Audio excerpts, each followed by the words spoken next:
আর ওর কাজে আমি যথেষ্ট খুশি। আর তাছাড়া ও তো এখানে তোমার কাজ করার জন্য আসেনি। তোমার কাজের জন্য আমি ওকে কিছু বলতে পারবো না। তোমরা নিজেদের মধ্যে দেখে নাও কি করবে। তোকে এই দিনটা দেখার জন্য আমি জন্ম দিয়েছি।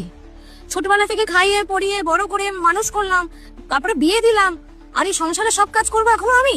ও আচ্ছা, তার মানে তুমি ছোট থেকে আমাকে মানুষ করেছো, পড়াশোনা করিয়েছো, আমার বিয়ে দিয়েছো, বিয়ে করার পরে আমার বউ আসার পরে আমার বউকে দিয়ে সবকিছু করাবে বলে? হ্যাঁ, সবাই তার জন্যই করে। আচ্ছা, সবাই তার জন্যই করে।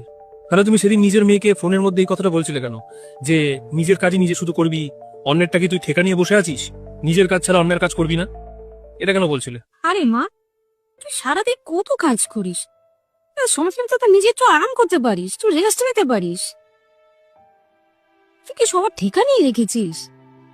শুধু করবি নিজেরটা, স্বামীরটা, আর কাউ কিছু কিছু করতে হবে না। ভিডিও শুধু নিজের ভালো জামা লাগলে কাপড় ধুবি একটি লাইক করে আর তোর বরের জামা চ্যানেলটিকে কাপড় ধুবি। সাবস্ক্রাইব করে কাউকে পাশে ধুবি থাকার না। অনুরোধ আর রইল।